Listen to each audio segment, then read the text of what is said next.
welcome to the 2023 Seaford Town Forum, aka Seaford Town Meeting.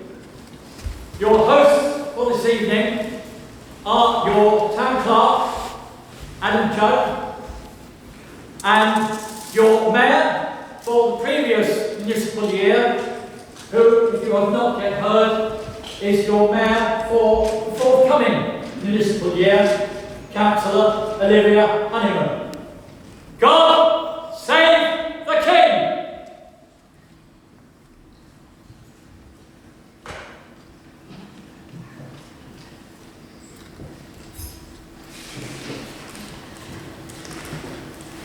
Thank you to all members of the public, councillors and officers who are joining us for this year's Town Forum.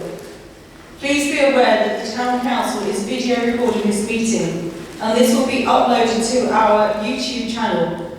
If you do not wish to be visible on this video, please speak to a Town Council officer. Alternatively, sit just over the side there. I would just like to highlight some key points of the meeting format. Please can I ask everyone to have their phones turned off or set to silent. The fire exits are clearly marked with the primary exit being through the main entrance. In the event of a fire, the lift should not be used. The Town Council team will help anyone who needs assistance exiting the building.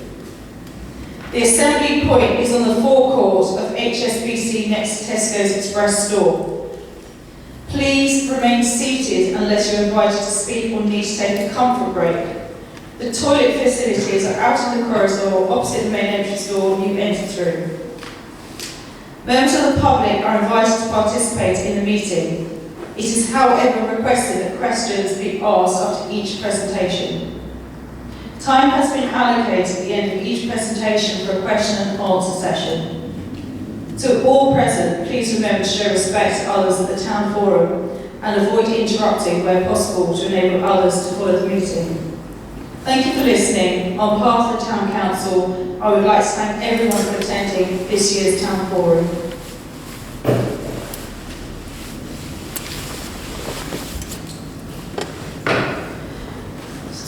So the next item on the agenda is to adopt the minutes of the annual town meeting held the 12th of April 2022, which is available on the Town Council's website. Any questions on last year's Town Forum minutes? Good? No? Please can I have a proposer then, please? Councillor Mark Brown. Thank you. And a seconder? Sylvia Dunn. Thank you. And all in favour?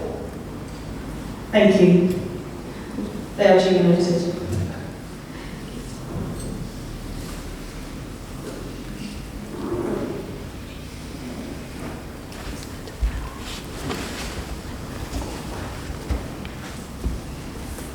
Thank you. Then we are on to the Seaford Town Council update, where the Town Clerk will present an update on the Town Council's activities over the past year, including an update on key projects for the town and the results of the recent community engagement survey. Thank you, Olivia. Good evening, everyone, and thanks so much for coming. Great to see so many of you here this evening. The Town Forum is always an exciting meeting. We're going to be hearing from our award winners and about so much great work going on in our community. We hear about our young mayors and the difference they are making, and the opportunity for the council itself to share some of our key work with the town and also what's to come. This year's forum also comes just after the election for the new 4-year term for the council, and a time of real change for our council, with 12 out of 20 new councillors elected. I wanted to begin by thanking and paying tribute to the council has just finished. They achieved a lot in sometimes challenging circumstances, but also really worked well together and gave a real sense of 20 people working together for our town, and a team that may not always agree, but always respected one another. At the same time, it's a real joy to welcome so many new councillors. It shows public service is truly alive and well in our wonderful town. Our 20 councillors are unpaid, do this all in their own time, and we should always remember what they do on behalf of us all. And I'm already really struck by the energy, enthusiasm and ideas the councillors are bringing to the role, so I think great time to lie ahead. Without further ado, let me move on to talk about some of the recent work of the council. So I will now see if my clicker is going to work. I've turned it on. Great, all is well. Okay, let me start by talking about some of the recent work of the council in the last year. In the last year, Seaford Town Council has been really working very hard to basically improve our engagement and communication with our community. And one of the ways that's shown itself is in the community survey that we've had carried out. And part of this presentation is to share the results of that survey. We're really excited by just how strong a response we got from all parts of our town. Secondly, I've used the phrase balanced seafront. What I mean by that is a seafront that's right for Seaford. I think the council's worked really, really hard to make the seafront a great place to be, but at the same time keeping the traditional character of our town as well. Trying out new things like we've got a sauna this year, but always making sure maintaining the character of the town as well, because that's what people love about Seaford. Climate action plan. So yes, the council, having passed the climate emergency motion in 2019, the council's been doing a tremendous amount in response to the climate emergency, as we should, after all, look where Seaford is on the coast, front line really of the climate change that we're all experiencing. But a lot of work's gone on in the council, including creation of a climate action plan on our website. Well, the whole town can see the steps the council is taking and will be taking in response to our climate emergency. Fourthly, tennis. So the new tennis courts have been fully refurbished and open to the public, and it's been great to see the league use, and great to have that facility down on the Salts. Part of the ongoing improvements to the Salts the council with our partners have been bringing over many years. Strength and finance. So the council's finances have been strengthened significantly over the last 2 or 3 years. A lot of people have worked very hard to make that happen, but it really helps because it gives the council the strength and confidence to do important work for our town going forwards. Jubilee funeral coronation. It's been really important for our town to play its part and lead our town in the 3 royal occasions over the last year. I'm sure many of you were at the beacon ceremony for the Jubilee, which was an amazing evening, I think, for one and all. And then in September, we all came together in much sadder circumstances to pay our respects to our dear Queen, again through the civic service and other steps the council took to really show the necessary respects we wanted to show, book of condolence and things like that. And then again, more happily over recent weeks, the coronation, including the festival, making the town look great. People are crying around the town, all sorts of things again to really help our town celebrate the coronation. And finally, what I call custodianship, Seaford Head, Home Gap and Cookmere. Seaford Town Council owns quite a lot of buildings, quite a lot of green space in our town, so it's really important we look after those well on behalf of our town. A lot of very important work's been going on across our green spaces. We work very closely with Sussex Wildlife Trust, who manage Seaford Head Nature Reserve on our behalf. They do a brilliant job. And again, that's the council doing what it should do, working with experts who can really do a good job for us and for our community. So a lot of work going on around our green spaces and how we look after them in the future. So that's some of the highlights of the last year. Let me move on to talk about what's to come. 10 key things for the year coming up. I talked about that we have a new council and how exciting that is, but also one of the key things the council is going to be doing quite soon is putting together a new strategic plan for our council and our town, really for what the key work will be over the next 4 years. We've already done our community survey, which I'll talk about in a minute, which will help to inform that work. And then what's going on now is we're holding a series of stakeholder workshops, where we've invited a whole series of community groups in our town to come and meet us and tell us what they think the priorities for Seaford are. Again, that will help to inform our councils and our council in setting our priorities for the years ahead. We're also holding we're increasing the number of stakeholder engagement meetings we hold over the year ahead, again, to further strengthen and deepen our relationships with our community and with our town. So, for example, we'll be holding regular meetings around the Crouch, around the Salt, around the Seafront, and other key parts of the town to really hear from the community what those priorities are for those spaces that we manage. Seafront, again, building on the work we've already been doing, we've got new water refill stations going on, we are actually going to refurbish those toilets, believe it or not, and there are lots of other things going on to make the seafront the best place it possibly can be. And as again, building on what I was saying before, having developed a climate plan, we're now developing, putting into practice a policy to underpin the work of the Council on climate emergency going forward and take the actions within our climate plan. More key things for this year. Section 106 funds, that's a bit of jargon. What it means is that when the new housing estate is built on the edge of the town, some money comes to Seaford town to improve sporting facilities within the town. So during this year, the Town Council will be working with our partners to see how that money can best be used and make sure it maximises the benefit to Seaford. There's quite a lot of restrictions on this funding. That's not going to be an easy piece of work, but a really important piece of work to see how best those funds can be used for our town. The View, we worked really, really hard to improve the offer at the View restaurant up at the golf course, and again, we'll continue to see how we can further strengthen and improve that over the years ahead. What I call the town, I think the Town Council with the new councillors, we're looking to play an even more active role in terms of how we can make Seaford the best place it can be. How can we maximise footfall into our town? How do we help and support some of the small local community businesses within our town? How the council plays a role in that will be a key part of the work of the next year. Something called Walk the Chalk. Walk the Chalk is the name of a really important walking festival. In September, there's going to be a celebration, a national, international celebration of the English coastal footpath being complete. So you can walk right around the coast of England, should you so wish.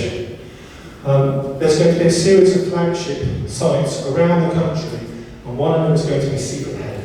So that's going to be a big week in September, a celebration of walking, the outdoors, culture, and everything about that special place. And the Town Council, who own the land, will be taking a key part in making that a real success for our town.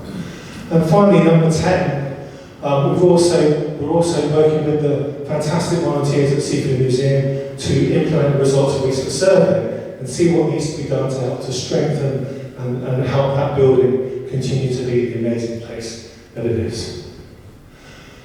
Those are just 10 things. I could have done many more, but I hope it gives you a bit of a picture of the work of the council over the years ahead, and over the immediate year ahead.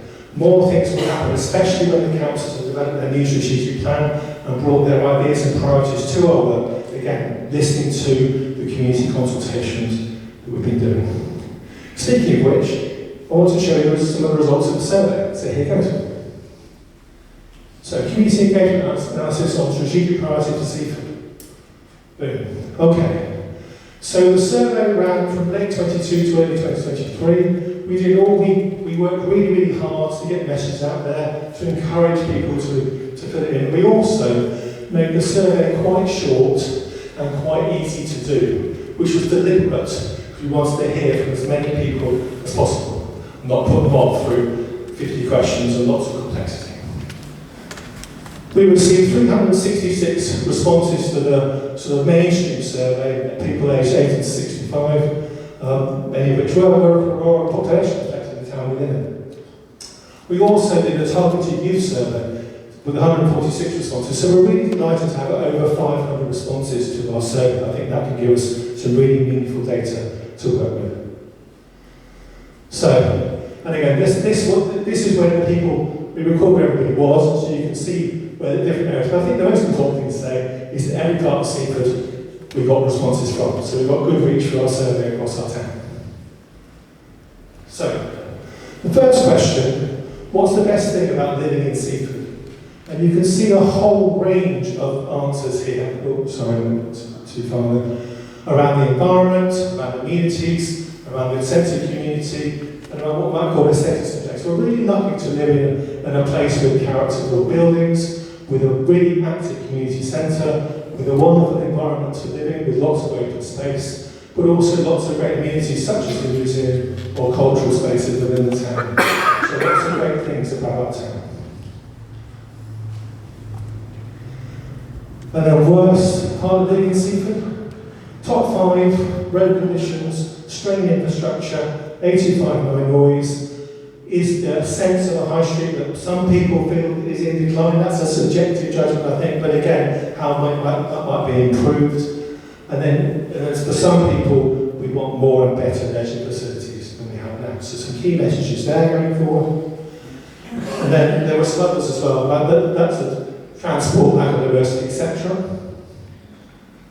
And then for the young people survey, they highlighted not enough jobs for young people. We want more job opportunities, more things to do.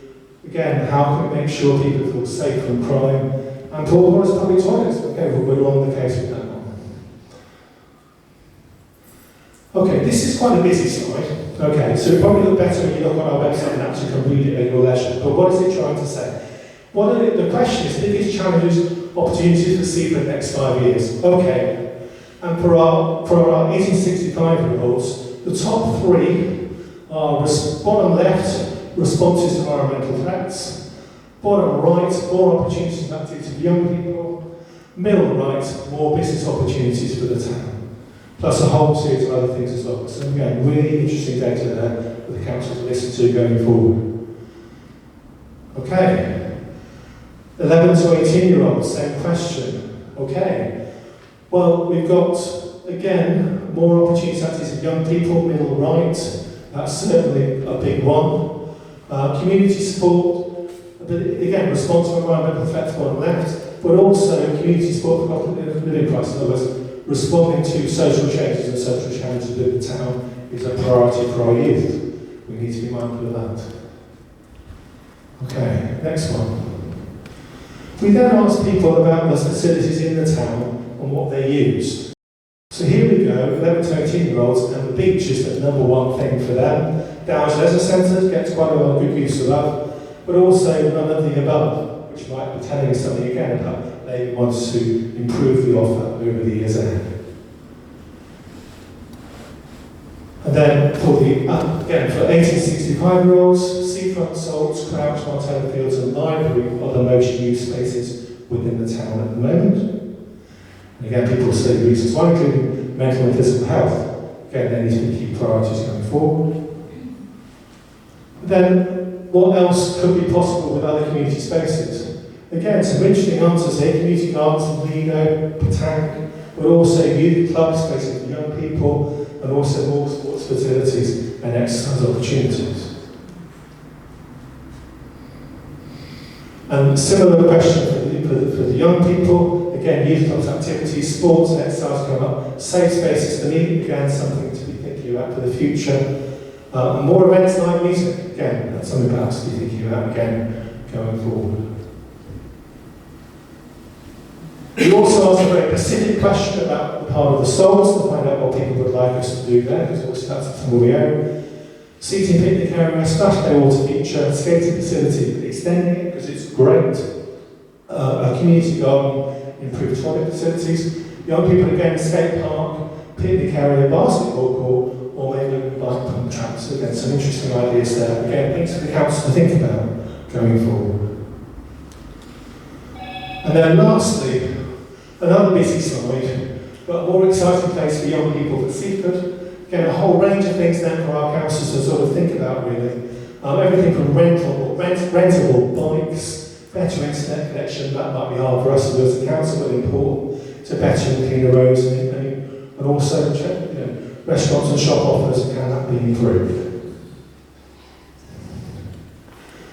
So, as I was saying, I think as a council, we can be really pleased with the results of that survey. It shows the reach that we have, and there's loads of interesting stuff there for us to be listening to and thinking about as we set our priorities going forward.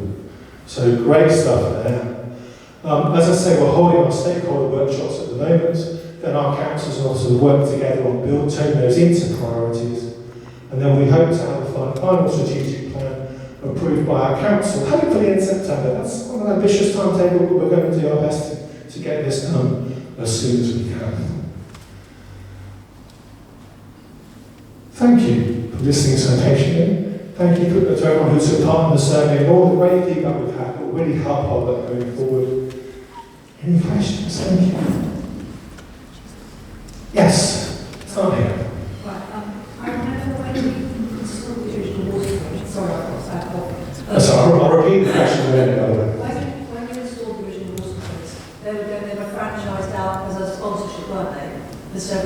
can't remember, it's 3 years or 4 years? Yeah. And who's sponsored them? Yes. When do those come up for renewal? Right. Okay, And another question is, they're also supposed to be serviced every year. yes. And can you tell people that that's been happening? Because I've been getting questions about it. Okay, so the questions about the water refuel stations in the town, and this might be homework for some of us to do here, because question one was that how long will the business sponsorship, current business sponsorship arrangements last for? So we can make sure we get the answer for that. You're right, they were 3-year arrangements, but I don't know off the top of my head which year we're in. And then secondly, about regular servicing, obviously, I'm going to say yes, we are doing that, but I'll obviously go back and check to see exactly how often that is happening. But clearly, they're all working well, they're all very well used, they're a fantastic asset for the town. Yeah? Hi, Adam. First of all, I just wanted to thank everyone from the previous council and the community for all fantastic work and all the officers. I have a specific question, which I recall on the community accounting survey specifically asked, what would you like to see happen in the space at the Salts between the tennis court and the skate park? And I was just wondering what feedback you have on that and how that specific issue is going to be taken forward and decided on. Okay, obviously, it didn't explain out very well in the presentation. Let me go back. Was it this one? Boom, there we go. This is it. Oh, that's This is, when I say Salts, you're right, you're absolutely right, Christine. The question was a bit more specific than I described it now, but that was the specific question. There's a space between the tennis courts, refurbished, skate park, built and well used. What do we do with that particular space? And there's the answers we got from the 1865-year-olds, picnic, splash wall, fashion skating facility, community garden. And we also think, that's all ages, 11 to 65. So you can see we've got the top 5 answers for adults and children shown on the same, young people shown on the same slide there. So you can see down the left the adults, down the right the young people. So again, and like all of this, the purpose of all of these surveys is to help our councillors see what the town is saying their priorities are. The duty of the council and councillors will be to be mindful of this feedback. We need to listen to this feedback. We can't promise that we'll absolutely have all the resources needed to put in a splash play water feature, but we can see what may be possible. And it's really helpful to have that guidance from our town in terms of the work we need to take forward. And the councils obviously want to listen to that and then determine how best to proceed, being mindful of this really. Is that going into the strategic plan, or is that separate? This was actually slightly separate. It was a bit cheeky really. We put an extra question in and this is what it was. This is actually this particular project. The rest of the survey was very much for informing the priorities of the strategic plan, so councils will have that information to draw on when they're setting their priorities. Yes? The most important you can show improved toilet facilities coming out over and over. Yes. We know we're doing the Martello. Yes. What about the other toilets? I know we don't own the one in Place Centre, so it's district. Yes. We do own the one Church Street and Salts, and obviously what's going to happen to them is they are in a pretty dire state as well. No, I think that, so again, she was asking about other toilets in the town, what we do about those. Again, I think that's something councils would obviously want to look at going forward and see what resources how that may be resourced and what is possible going forward. But absolutely, it's clear the message from the town about that, and we will do our best to listen to that. No, it's on the toilets in Martello, they're going to include the disabled access. Yes. So I heard that money was put towards that. Is it going to have a similar toilet to the one that's in the Seaford Park? Accessible for all? Yeah, it's what they're called changing places toilets. So whatever that is one of them. Yeah. So basically, how that's going to work is that there's the current site where the toilet block is at the moment being refurbished. And next door to it is what's now a little cabin. That's like a refreshment kiosk. Refreshments are going to move inside the main building. And then on the site of the kiosk, a changing places toilet will be built. I think I can manage with that, Mike. Go for it. I was amazed to see that in the survey there appeared to be no fears raised about the shortage of GPs, the shortage of GP facilities, and the lack of a walk-in minor injuries clinic. Were there no comments on health? There was some of it, obviously what I've done for the purposes of this evening is concentrated upon the most common answers, but obviously in terms of, if you look at when you'll see the presentation on our website, you'll see a bit more detail than I've given tonight. And some of the issues did come up, including health, but as I said, what we focused on this evening is the ones that came up most often. In the early years of the last administration, the report was presented to councillors about what we were going to do with the source. Some of the stuff has been up there.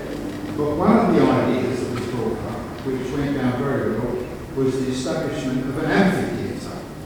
So it would be a seating and picnic area, and at the same time would be put on for different functions and everything. Is that likely to be taken out the drawer and the dust thrown off it? So the question says about whether there'll be possibly an amphitheatre. Well, as I say, essentially what our councillors will be doing when they come to set the new strategic priorities, there are some things they want to be mindful of. We have a neighbourhood plan, they'll be mindful of that. There's the salts improvement plan, they'll be mindful of that. So there's a couple of other historic bits of work that will help to inform the plan. Obviously what I've talked about this evening is what the community's told us, and the community survey is obviously going to be a key source of information as well. So it's about putting all of those pieces of information together and then seeing what's best to go forward. Yeah, we'll be watching. The previous council allocated all the funding for the upgrading of Martello toilets. Could we have an update on that, please? Yes, so what's happened is that the design for refurbishment of the toilets was agreed by council. We now have planning permission, and we now have building regulations as well. So we're just doing a structural engineer survey on the building to see if there's any other further steps are taken, and after that a tender will be issued. So we expect that to be in June or July. I'll come to the back.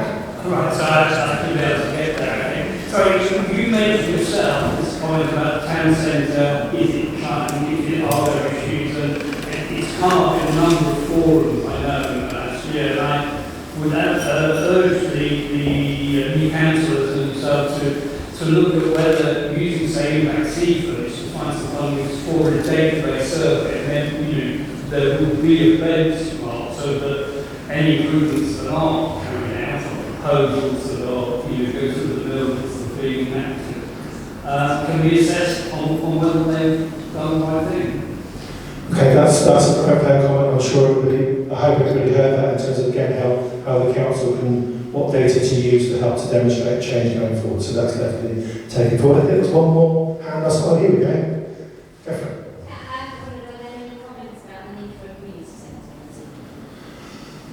There was some, yes. So again, that's something that did come up. And again, certainly if you look at the survey saying what people might want to, where people said what they weren't doing and what they would do if there was more facilities for them, I think that gives us some clues about what we need for the community centre is. Again, that's something that we'll see what the council sees the best way forward with that as they set the plan, but also what partners we can work with to potentially see how that can be taken forward. It's a big thing that the council work with others on, but as I say, there's clearly people in the survey telling us we need X, we need Y, we need to listen to that.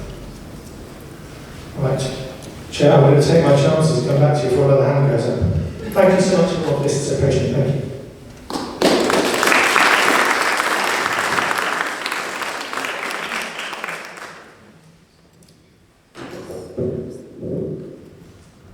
Thank you for our town clerk, who has done lots of sterling work for the town and all the officers. I'd like to take this opportunity to thank all the officers, the town clerk, and everyone for everything they do for the town council.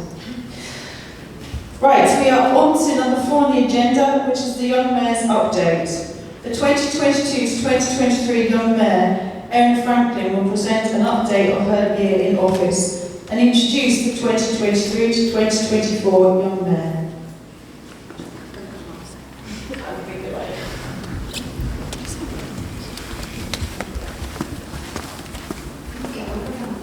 Okay, so hi, I'm Erin. I was the mayor for 2023. Well, young mayor, but I raised a lot of money for charities, my charities, Seaford Environmental Alliance and Plastic Free Seaford. I launched a campaign called Keep Keep Up, Bring Your Cup, which I will be continuing with plastic for Seaford. I've met loads of interesting people and gained quite a lot of really valuable skills. I really wish Nia, who's going to be your new young mayor for the next year, the best of luck. Now, the award? Yeah. Okay, so for my Young Mayor's Award, I decided to choose Amelia from Seaford Down Syndrome and Special Needs Group. Sorry, it's a long name. Because she helps not only her sister and the other children, but she also helps out in their drop-ins, arriving early, helping pack up, and I firmly believe that giving up your time to help other people should be rewarded, and I applaud your work, Amelia. You're an inspiration to us all.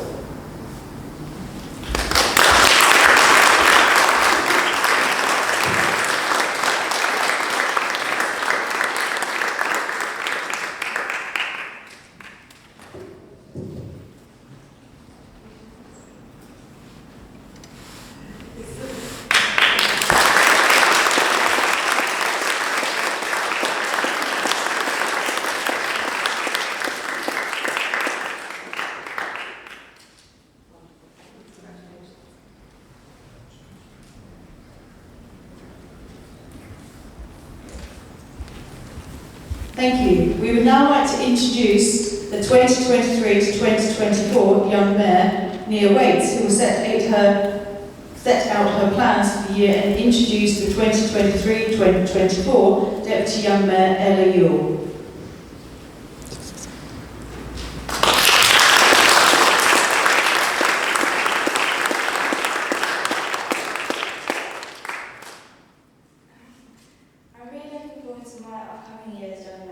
My chosen charities for this year are online Seaford Lifeguards with ideas such as spreading awareness of sea safety through school assemblies and events like sponsored runs and raffles. I've chosen these charities so that they're essential services in the coast of the sea. I've really enjoyed being Erin's deputy and I'm really excited to work closely with the deputy and you.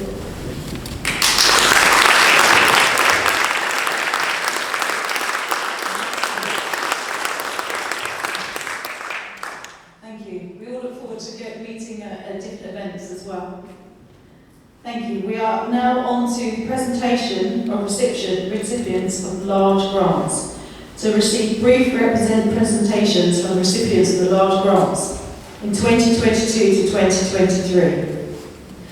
So we kindly have the first person for the presentation is the Seaford Musical Theatre.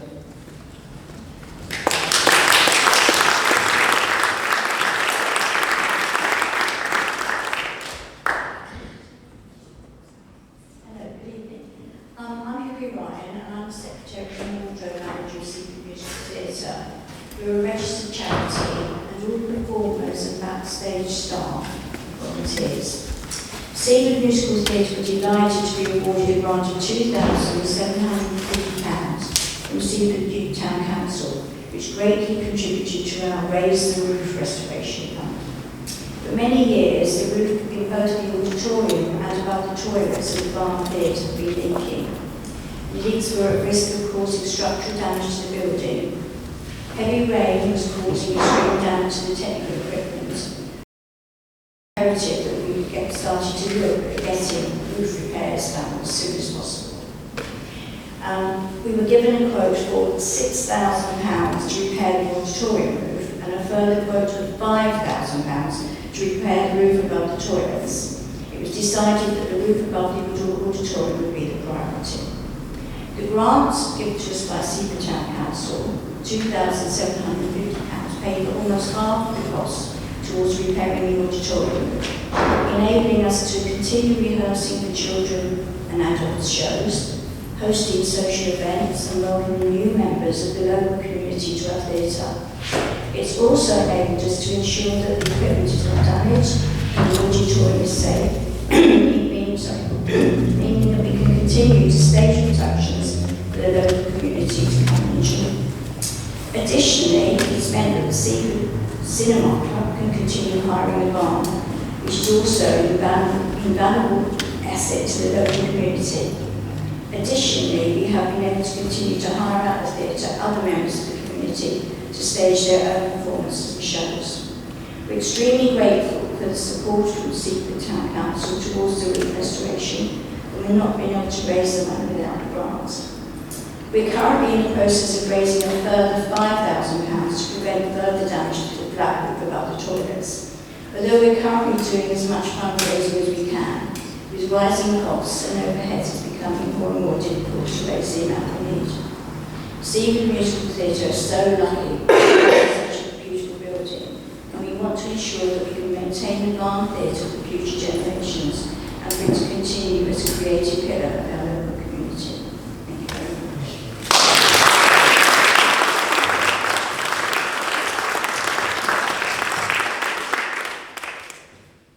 Thank you. I know Hillary's got to go off and help do some more, she's got rehearsals, she's in charge of the costumes.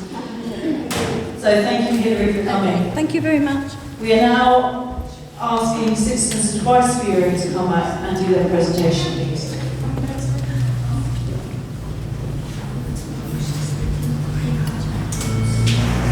Hello everybody, my name is Sarah. I'm the Chief Executive Officer at Lewis District Citizens Advice. We're a small local independent charity that provides support across the district, including in Seaford.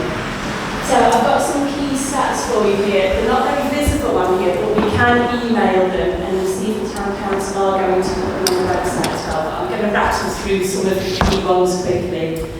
So in 2022, and this refers just to Seaford residents rather than Lewis District as a whole or broken down. In 2022, we supported 259 residents with 1,044 different issues. We supported residents to gain £163,447 in extra income, predominantly through increased benefits. PIP was the highest benefit issue and fuel was the highest debt. The biggest age range of people that we supported was 60 to 64. And 63% of the people that we supported had a long-term health condition or disability, so we're really supporting some of the most vulnerable people in our communities. And on average in 2022, we saw 21.5 people a month. So then looking from January to the 15th of May, which was when I last produced the figures for in preparation for this meeting.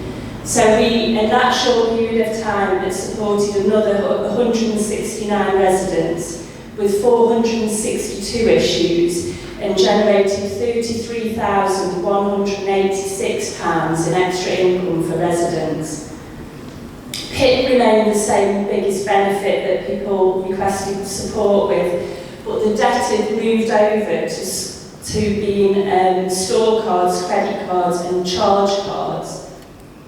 The biggest age range that we supported was 65 to 69 in this period, and 64% of people we supported had a long-term health condition or disability. And on average, we supported 31 people a month in this time period. So you can see that we are seeing an uptick in people coming to us for support. Current demand just continues to increase, as I'm sure you can imagine in the current climate. On average, we've seen 25 people a week coming to us in our offices on a Monday. We're open just on a Monday in Seaford.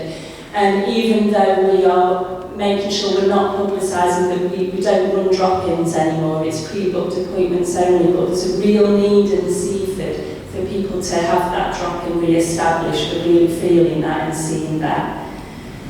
There are all the signs nationally and locally as well that the cost of living crisis is now moving into a debt, housing and homelessness crisis. And Seaford has a particular issue itself with the local housing allowance being capped but rental prices being higher, and this is something that I've been doing and researching campaigns for some quite recently. A quick breakdown of finances. So it costs us £18,883 a year to run the office for Seaford for 1 day a week.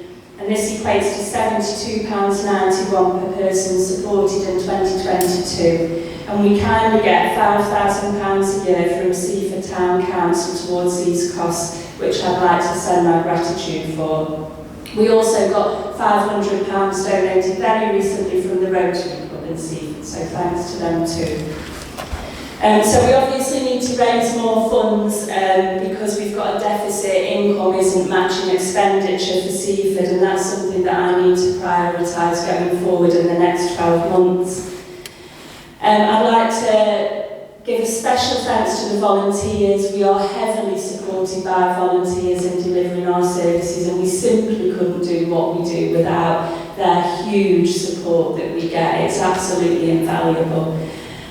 We've also recently then changed our service delivery model. So before we were part of it was called single queue. It's quite boring, I won't bore you with it. But we've now brought everything in-house, so all our volunteers and staff just support people in district, and we are much better now meeting sort of the increased demand, and people are getting seen more efficiently and by local people, which is popular for the people that are delivering the service and for the people that are receiving the service. So sorry I've rattled through it, I'm aware I'm on a time limit, but thank you again to Seaford Town Council, and yeah, the reports can be requested if you want them.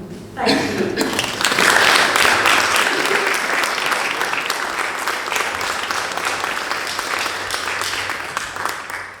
Thank you very much. May I ask the Seaford Law Fire Society now to come and do their PowerPoint presentation.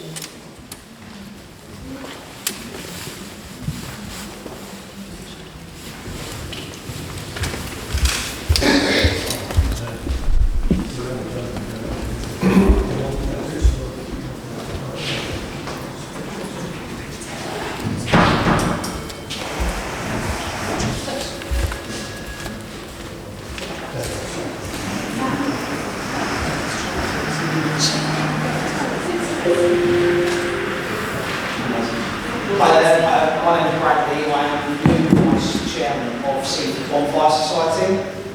So we're an organisation, it's a club with over 250 members strong. We do a lot for obviously Seaford. We lit the beacon, which was an absolute honour this year. Obviously we're hoping to do more in the future. Obviously we get grants from you guys as well, which is amazing. We've been running for over 10 years. I believe this is our 12th event going forward. We're a diverse member organisation. We have people from all walks of life, and we try to accommodate them as best as we possibly can. We're Seaford's biggest free event within the district. Within this town of Seaford. Sorry, first time doing this. So the joys of it is we're just a big family. We burn over 1,600 torches through our night. So that's from, you see over there, one of those torches, from the White Lion all the way down to the memorial, from the memorial all the way down to the fireside. With the grant that we got from Seaford Town Council last year, which was amazing, thank you very much, and the help, our costs are ever so rising. Last year it was £22,000, and it is increasing this year as we're finding, especially with everyone's going through it at the moment with the crisis. So, a few dates to put in the diary. We've got our first ever summer fact on the 15th of July. So hopefully we'll see you all down in Martello Fields for the day. It's going to be an amazing day. The team and the event team have done an amazing job so far from what I can see. So what I'll do is stop, put a couple of pictures up of our night. That's the night as the procession is coming in to the fireside from last year's event. The boneyard, nice and organised. Got to keep it nice and clean because we don't want any other accidents. The bonfire.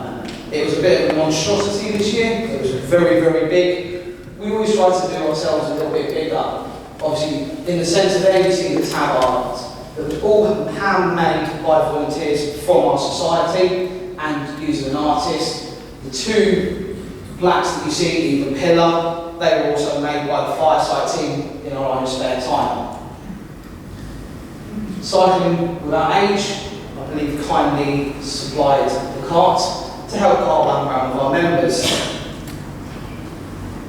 I believe that's the young one there, is that in a brief?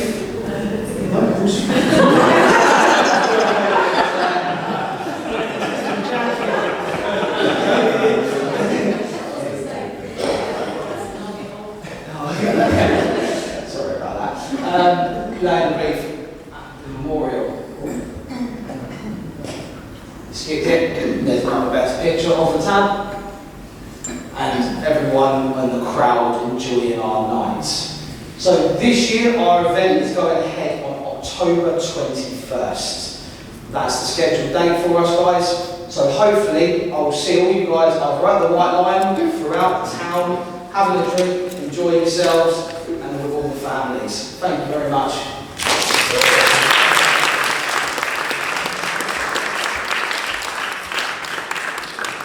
Thank you very much. I really enjoyed being part of the parade and part of the bonfire. It was a really amazing experience. Hoping to get an invite again. Yeah, will do. Thank you. And we were really lucky with the weather, so let's hope we can get the good weather again. Yes.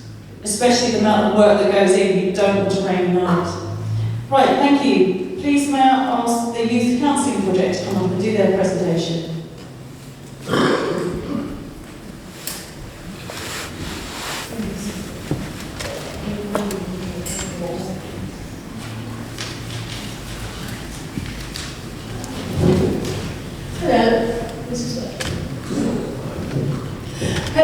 My name is Julia Hancock and I'm the chair of the Youth Counselling Project, which I'm sure quite a lot of you have heard about. We've been around since 2017. We provide counselling to all 4 primary schools in Seaford and Seaford Head School.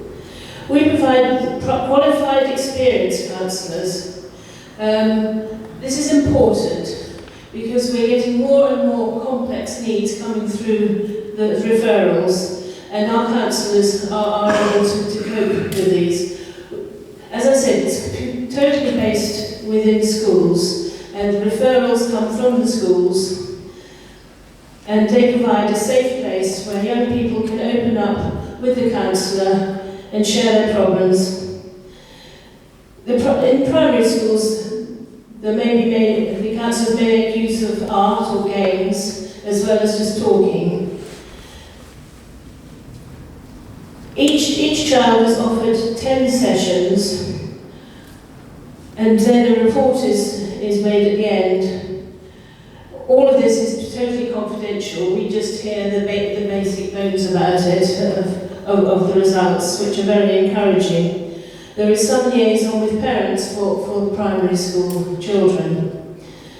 The charity is run by 7 trustees who are all volunteers who do the background work of making sure we've got the right policies, that we're adhering to charity guidelines, etc. And of course fundraising. We had a very successful fundraising day yesterday up at Florence House, which was lovely because the sun shone as well, which was an added bonus. And this is all down to, because for 10 sessions for one person costs £500. And so we're very, very grateful to the grant that we were given from the council. In the last academic year, we saw 94 young people within Seaford who received their 10 sessions. As you can imagine, over the last 3 years, demand has risen for our service. CAMS, which is the Childhood and Adolescent Mental Health Service, has, as I'm sure you've heard on the news, extremely long waiting lists. And therefore, there are more complex cases coming to us. The main problems seem to be anxiety, depression, self-harm, the effects of social media, gender identity, and more children being concerned about the cost of living and climate change within our world. So the more that we can offer to children to help, the better, hopefully, life will be for them. And we thank anyone for any support.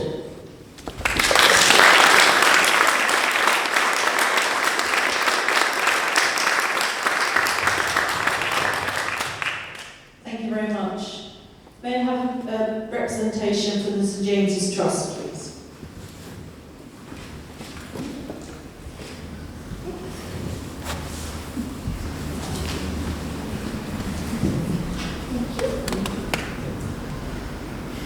Good evening, everyone. Let me introduce myself. My name is Viv Reynolds, and I am very privileged to be Chief Executive of St James's Trust charity in Blanchardton Road in Seaford. In July 2022, we were very lucky to be awarded £1,000 from Seaford Town Council from the large grant funding, and I've been asked here to tell you how we spent it. So, for those who are not familiar with what St James's is, we are a small independent charity in Blanchardton Road and our support elderly and local residents. Our community centre provides a warm, comfortable, safe space for other charities and groups to meet and hold their classes or meetings. We are one of the very few places in the area who still run a weekly lunch club for the elderly residents, and every Tuesday our volunteer drivers pick up our clients from home, bring them to the community centre where they enjoy a home-cooked two-course lunch with their friends and then take home afterwards. Unfortunately, due to high maintenance and running costs of our minibus, we had to sell it. We now rely on a local company to provide minibus transport for us. The grant we received from the council is used to pay the weekly cost of hiring the minibus for 12 months. Many of our clients are not able to get to us on public transport, or they make their own way to the community centre, so having the transport is vital. As for many of them, the lunch club is the only social event and company that they will have all week. I think the best way to sum this up is an impact statement I received a couple of days ago, and it's from someone who has been coming to a lunch club for many years, and his circumstances have changed slightly. So this is from his family. It says, Dad moved from London to Seaford to live with us after looking after Mum for many years. This had kept him very busy, and they were very sociable people. So the move to the new area was a big thing for him. Although Dad had his family around him, it soon became obvious that he missed his independence and missing people of his own age. The large club at St James's Trust was a blessing. Most importantly, the King collected Dad, gave him some independence and a chance to meet people outside the family unit. We felt secure knowing that he would be picked up, dropped home after lunch, and that he was well looked after whilst he was there. This meant that the family could focus on their work and not worry about him being home alone all day. We all noticed that Dad was very bright on Tuesdays and looked forward to going to St James's, and when he got home he was much chattier than usual. During the COVID pandemic, Dad's circumstances changed.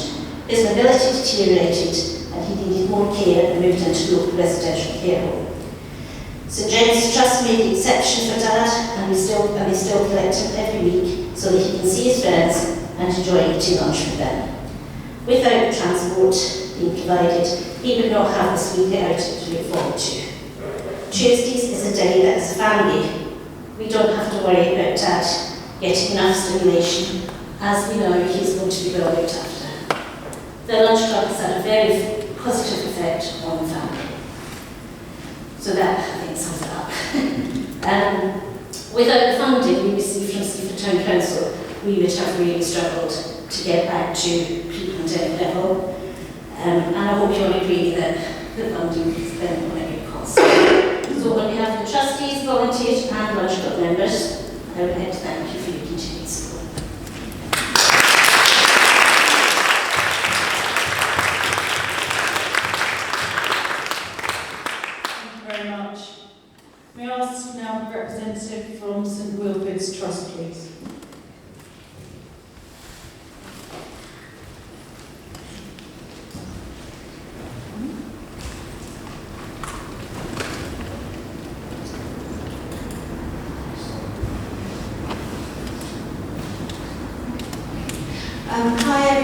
Ros Bristow, and I work at St Wilfrid's Hospice. And I'm the donor development manager. I've been there 18 months, and St Wilfrid's is the third hospice that I've worked in. And I'm sure a lot of you have had some experience in the hospice or know someone that's been there or perhaps even is currently there having treatment. But I just wanted to give you a bit of an overview on what the money has done for St Wilfrid's Hospice, in particular the people of Seaford that they support. So, in fact, the first slide is just to show you what we've had over the last 4 years. We've been receiving support from the Town Council for a long time. But mainly, as you can see, it's focused on the work that we do in the community. So we have about 700 patients out in the community that we support. And I've got some figures on the next slide about how many we support in Seaford. But the latest grant that we had was to serve actually our care at home team. I went in and saw the care at home team yesterday, and I was asking them a bit about what they were doing with the cars and how often they came out. And in fact, I always find it incredibly moving whenever I go into either the community nursing team or the care at home team. It's really just incredible what they do. But they were telling me that they go into patients and families' homes in the last 12 weeks of life.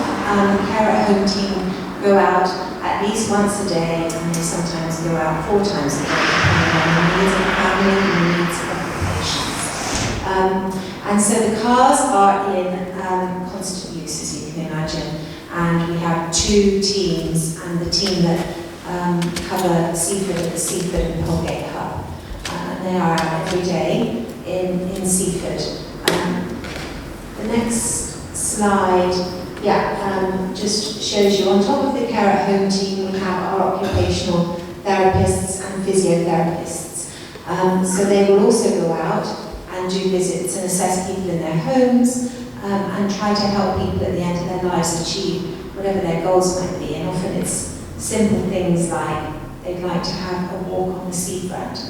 And we have lots of stories of patients that thought they'd never get out of bed and actually have managed to have a walk on the seafront. For some people it's about getting from the bed and to a standing position, something that they thought they might not be able to do. So our physios and occupational therapists go out and help with that. And then we have what we call the clinical team, which is actually the doctors and the nurses. So they will go out to patients' homes and do assessments.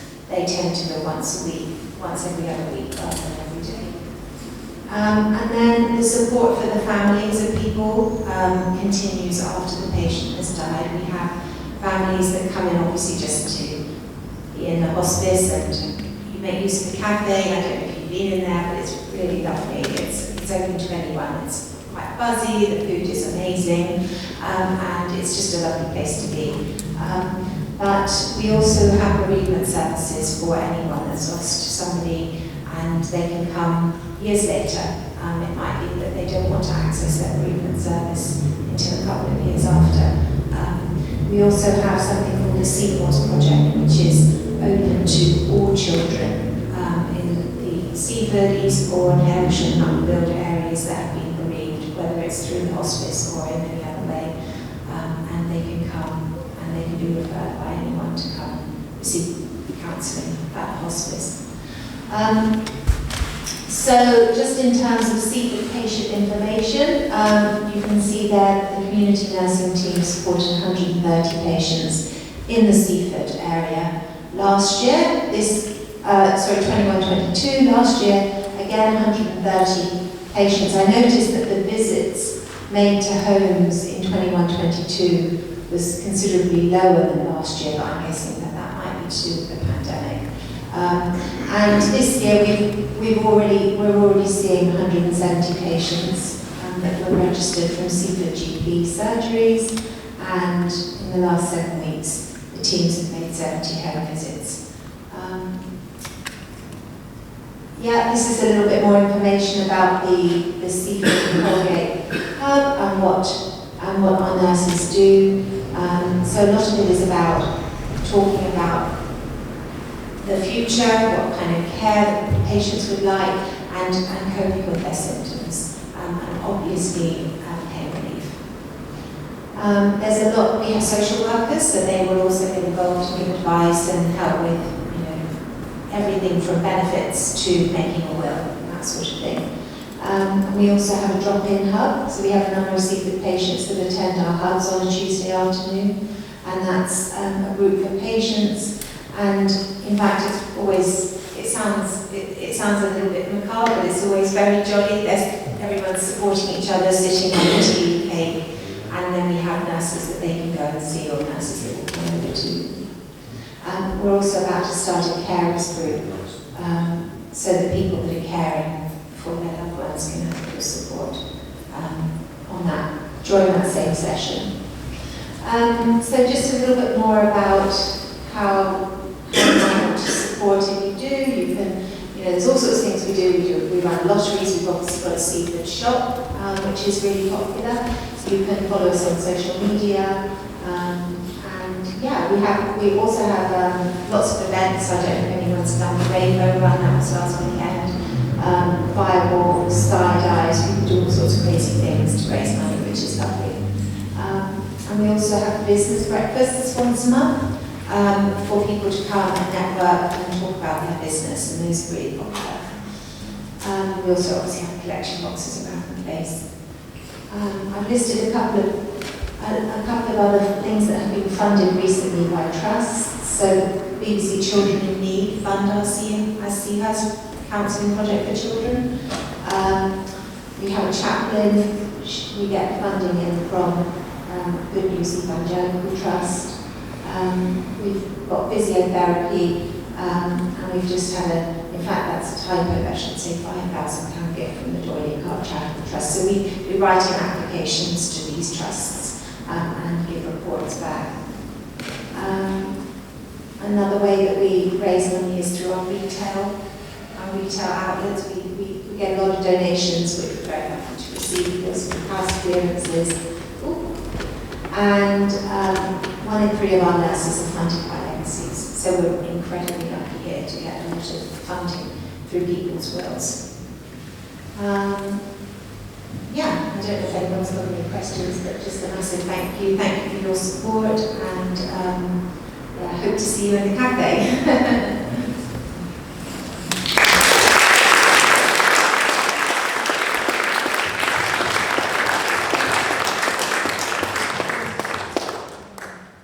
Thank you. Member representative from the Cookmere Community Bosses, please.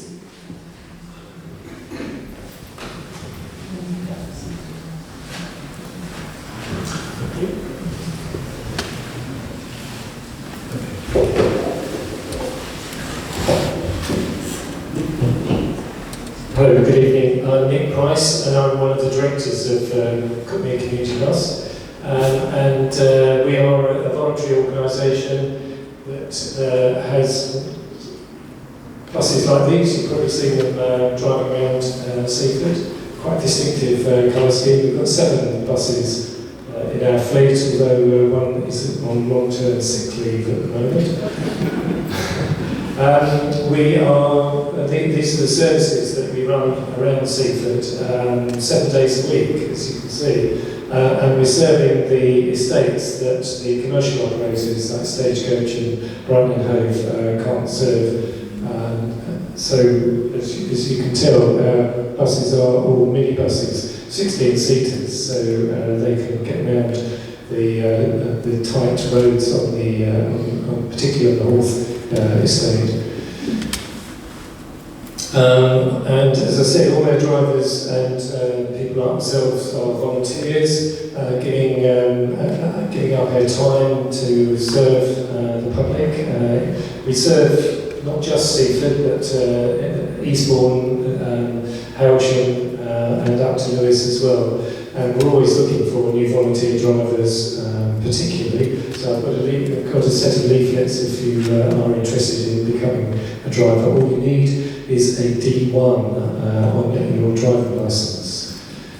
How we are funded, those are the main forms of funding. Ticket sales, we charge for tickets in the same way as the commercial operators do, and we are taking part in the government-sponsored £2 fare scheme at the moment. So every single ticket that is bought on our buses is just £2, and the government top up that to the normal commercial rate. So it's to try and encourage you and anybody you know to travel by bus as opposed to using your own cars. We are fortunate to get a number of local parish and town councils to support us, and we've been very grateful to receive £2,000 in the last year from Seaford Town Council, and it goes towards our general running costs for keeping our buses on the road. And we do get a few other donations as well. And if you have a specific private hire, we've done a number of wedding services recently, for example, or taking groups to Rathfinny for lunch or other special events, then we can provide those services as well. As you can imagine, with running a fleet of buses, we have a number of normal items of expenditure to do with running those buses. Servicing and repairs. You may have seen in the news fairly recently that a couple of our buses were vandalised when they were parked overnight at Berwick Station. We had to spend a fair amount of money in repairing those, particularly the windows of those buses to get them back on the road. So we don't get any extra money for that. It wasn't covered by insurance. Some of their income has to go towards repairing and keeping those buses on roads. We have to buy or lease buses, so some of our income goes towards the cost of either purchase or leasing of them. We are looking at the possibility of buying an electric bus in the future for environmental reasons, but the cost of electric buses is more than double the cost of diesel buses. So, and obviously we've got to put in the infrastructure as well to charge it.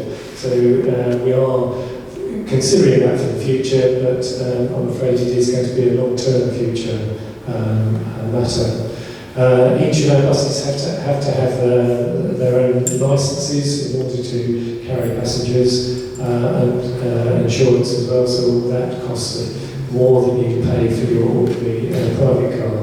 And obviously fuel has been quite expensive. There are all diesel buses at the moment.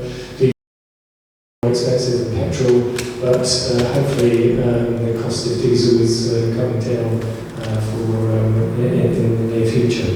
So that's a quick overview of the operation. And as I say, we're very grateful to Seaford Town Council for helping us to meet all our items of expenditure and to continue to provide the service that we currently do. If any of you would like a new timetable, I've got a supply of those. I only collected them from the printers last week, so they're hot off the press. So over on the table over there, supply of new timetables. So thank you very much.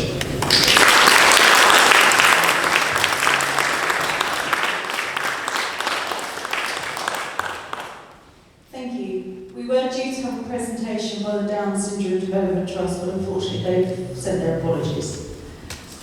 We're now... Sorry, just quickly, very quickly. Last week we received an award by the High Sheriff of East Sussex in recognition of great and valuable services to the community. She says that if activity and contribution in enhancing the life of the community, that's across the whole of the East Sussex area, so we're very pleased to receive that from her. So sorry to interrupt you.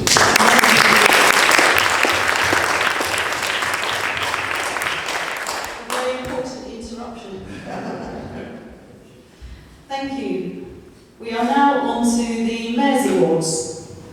So the Mayor's Awards are where I had a meeting with the Mayor's Secretary and we chose the names of the different awards. The award that is always every year is the Don Maybe Award. I asked this year if we could have an award for, and call it the Jean Cash Environment Award, who was a councillor who we sadly lost, and she was an amazing woman, lady, who had such a passion for the environment. She really, really cared about her environment that she lived in. And I remember her saying that she used to, when she wasn't very well, she was able to look out the windows because she could see the environment around her. And she was so passionate about it. So I asked Jean's husband, Nick, for permission to name an award after her, because it was for activities and initiatives to improve the environment in and around Seaford. But it is right, Jean, she wanted the environment to be improved, so maybe that wasn't a slip. And I've made sure I wear my red lipstick tonight, because she also said we need to be bright, bubbly, and just basically go for everything, which is what we've all been doing. So I was really proud that Nick said that we could name an award after Jean this year. So the winner this year of the Jean Cash Environment Award is the Friends of Blackington Pond for the work in caring for the pond and surrounding wildlife. I was given this nomination by former councillor Morag Evden, who told me that if Jean had been able to nominate a group, this would be the group that she would want to nominate. So I'm really pleased that I'm hoping they're here. So would a member from the Friends of Blackington Pond come forward? Oh no. Okay, what we will do is we will make sure that we get the award to them and we can go down and get a picture done there at the same time. So thank you very much. It was really important that we did that. And I don't know why I keep saying Anne, because Jean just meant a lot to all of us, and we sadly lost her.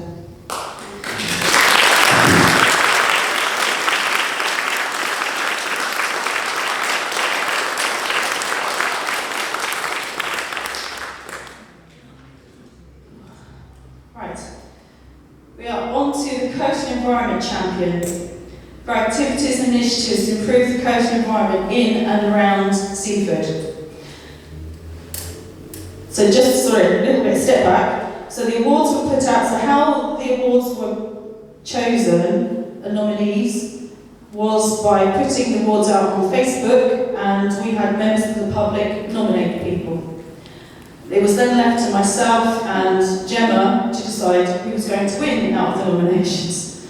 So we have chosen Miriam Thundercliffe. And the reason is for promoting environmental awareness with initiatives such as renaturing Seaford verges. So an amazing amount of work.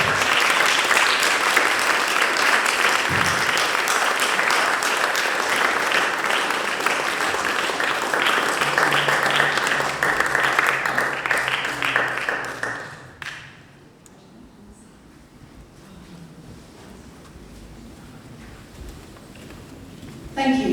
The next award is the Sporting Achievement Award for the greatest sporting achievement within the town. Now this was nominated, and as soon as they'd come back onto dry land, I had an email from a member of the public who said, are you going to do anything? Are you doing a reception? Are you doing anything to congratulate them for doing their epic, for rowing an incredible 3,000 miles across the Atlantic, raising money for Prostate Cancer UK and the Wellow, sorry if I pronounced that incorrectly, Foundation. So please can I ask the Ocean Dad Adventures to please come on.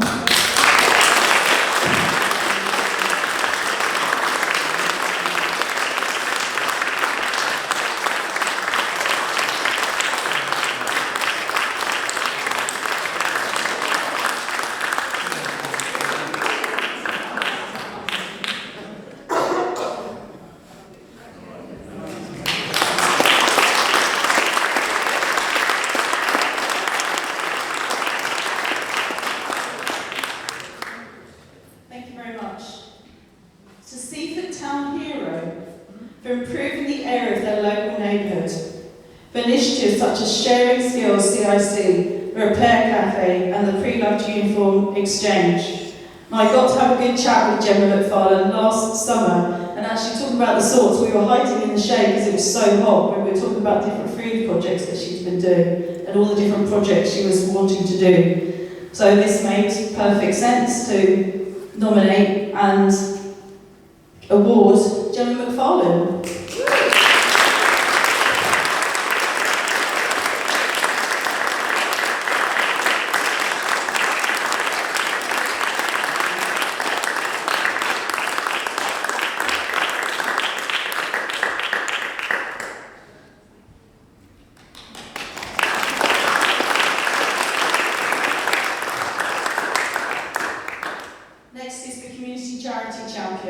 For outstanding work for a local charity by either raising money or awareness. And the reason is for the work that it does to help young people in the town who need mental health support. When the nominees came in for this category, there was quite a few people who straight away was the youth counselling project.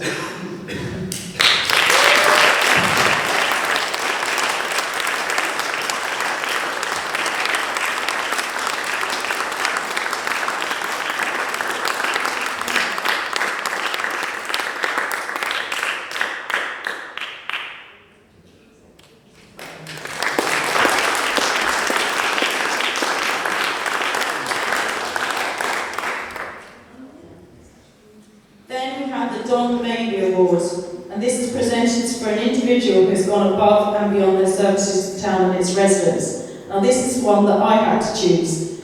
And then of course the name that came out, because it was to do with business and working in the town, so there was only one person I could think of. And this was for delivering outstanding events for the town, including street markets and this year's Coronation Festival. Having first met Miranda through the community services when I was chair, we were trying to sort out the street market. I was very, very impressed with how she handled this when I put all these concerns there as part of the community services. And this year I went to visit the street market, opened up the first one, and the atmosphere amongst the stall holders, the residents who all come around, there is such an atmosphere amongst all the people who visit, the stall holders who have to be next to each other, even though they're complete opposites. They have to be next to each other because that's how it always is. And then Miranda goes off, gets bacon sandwiches or all sorts, and really looks after everyone. And I spent a really lovely morning talking to all the stall holders and realising what a good community that event is. And especially when the locals are coming out and saying, well, what are you doing? We need to do this for the summer. And that's what community events should be about. And I'm really pleased. And I went to the coronation event this year as well. And again, another great community event. It was so lovely to see so many people enjoying and getting involved, families getting there, and it was just to be part of Seaford community. And that was really good. But how, trying to put this politely, Miranda runs everything with a very, very tight ship and with an iron rod. And she knows what she's doing, and because of that, everyone, you can get the feeling, everyone feels comfortable that, and that's okay to say? Yeah. Everyone feels comfortable because they know they're safe and Miranda is going to look after them, and that's the impression I've got. So thank you very much, and this is why I thought it has to be Miranda to win this award.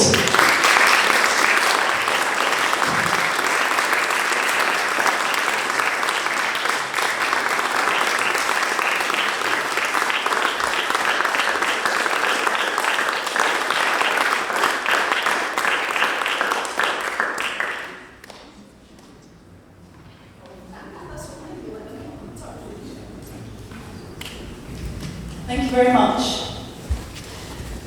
Right, this is where I do my thank yous. So thank you everyone for coming this evening. It's been a great evening, and it's really good that we have this public time, which you can all come to the town council meetings as well, where we all get to talk to each other. So first, what I wanted to do was to present the certificates of the donations, because through the year we've done various charity events. So we've done various charity events, and we've done the civic service, the Mayor's Christmas Carol concert, the quiz. We've always put little donation boxes out. for people to donate. So throughout the year, we've managed to be able, for the 3 charities, which is Seaford Storehouse, Refuge and Waves, so we have a certificate, and a cheque will be sent as well, for £279.33 for each certificate. And I would like to present our certificate to Jane from Wales.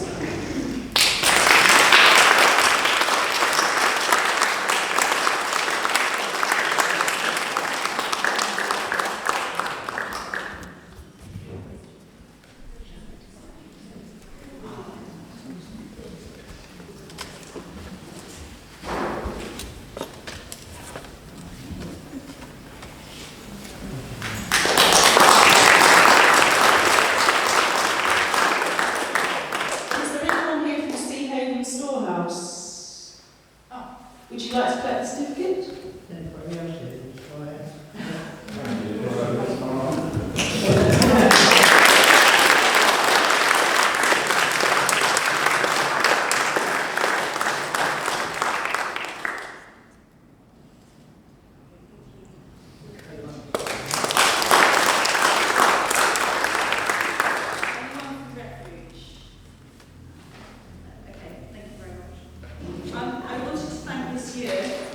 I want to thank this year, first off, and sorry to continue, Councillor Liz Baldwin, who was my deputy mayor for the past year. We managed to get to lots of different events, and if I couldn't go, Liz went. So we had a good year going to different bits and pieces, and you know, when we got to do the parade at the Coronation Festival, walking around with the young mayor as well, that was quite interesting having all these children following you around as we went around the parade. But we've been to quite a lot of events all together, the 3 of us, and I'd like to thank you both for a really good year, and thank you very much. And let's go on for future events and all sorts of different things this year. And wish luck to Erin. We've probably got exams coming up now, haven't you? Yeah. And looking forward to working with Nia. So good luck to everyone. Thank you. I also want to thank all the consorts, everyone who's involved in all the different events that we've organised, to the local Quakers who helped organise quite a lot with my church events, and to Archway Choir who came and helped with the Christmas event, just everyone who's been involved in everything that's been going on. So thank you very much.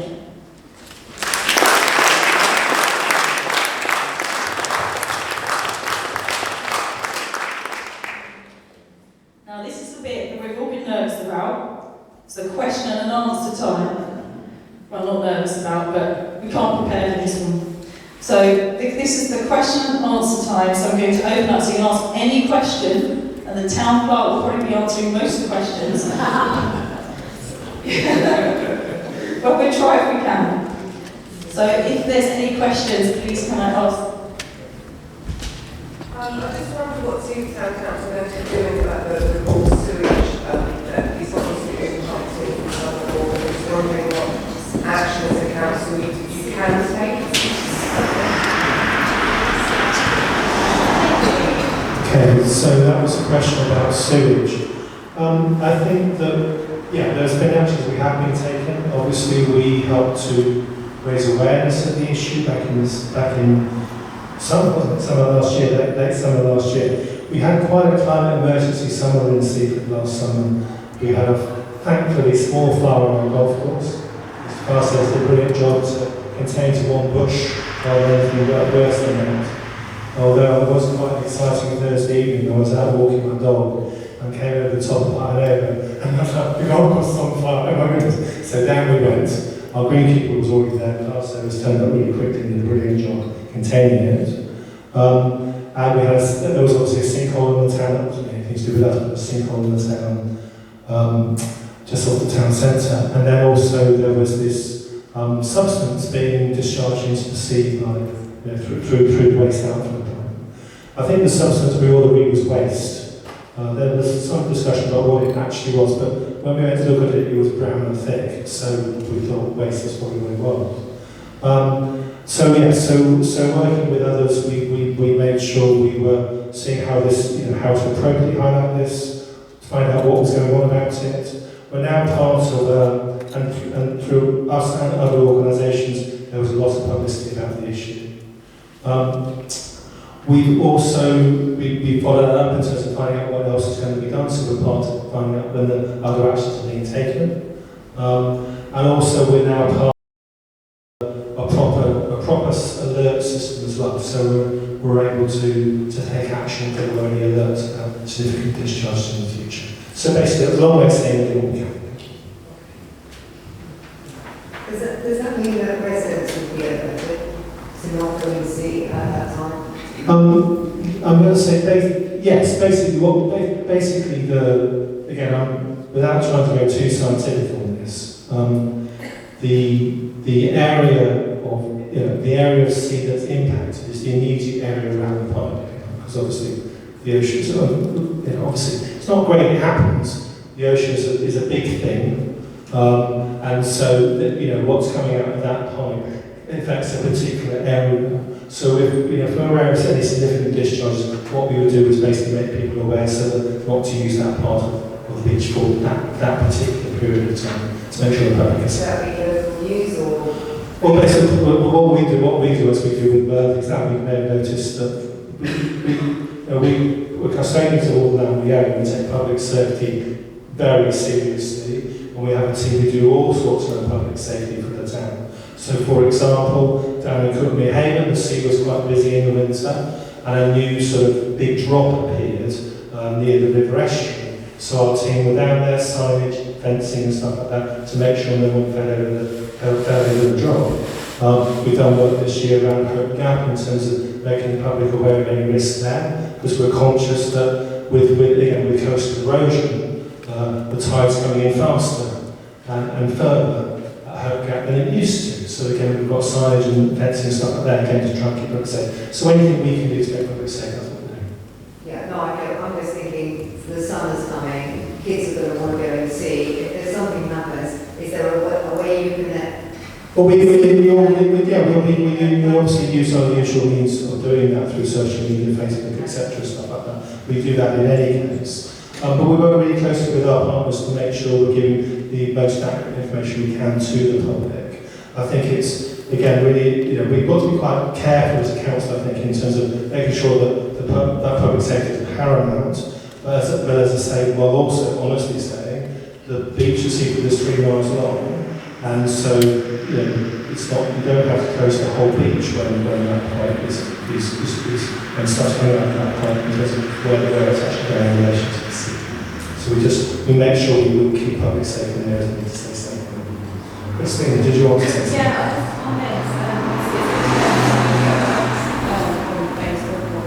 Yeah.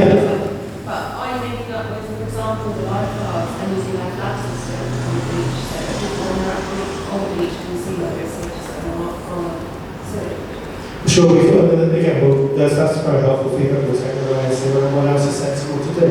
We're trying to, again, take all necessary and sensible steps as we have been doing with any safe issue where the town council can potentially play a role within that. I'm just wondering how is the water tested and how is the judgment made as to where the areas are, affluent to the sewages? Because last year I had 4 vomiting experiences on end of the hospital after swimming in the sea. All were at different locations. So I'm just worried, is that something that the council do, or is that again another privately owned company that do that, and where are these results made to the public? Because I've lived in sea for 52 years of my life, and last year I was so ill from swimming in the sea, and I really worry, the impact that could then have on tourists coming in, not just the residents of Seaford, but the impact on a big scale. Yeah, I think we've summed up. As I say, we work with our partners and make sure the messages we're giving working with partners around what the best message we can possibly give to the public about the issue. Do you know who does the test of water? Is it environmental? I'm going to say yes. I'm going to say environment agency, but again, we work with a range of partners, and obviously we work with them on this issue as well. Thank you.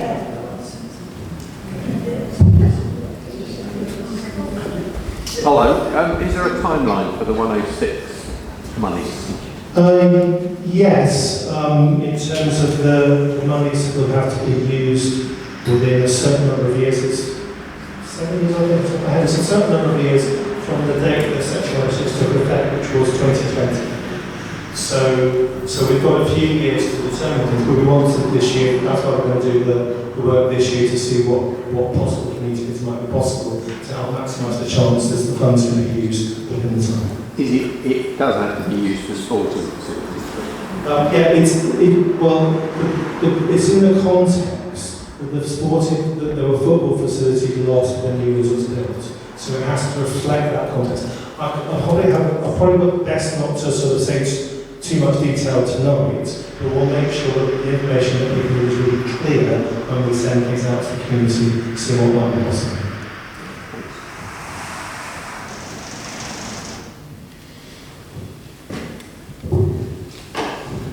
Right, thank you very much. So I just think we're going to now close the meeting. So thank you very much to everyone for coming this evening. We've been very lucky with the weather and look forward to seeing you next year. Thank you very much.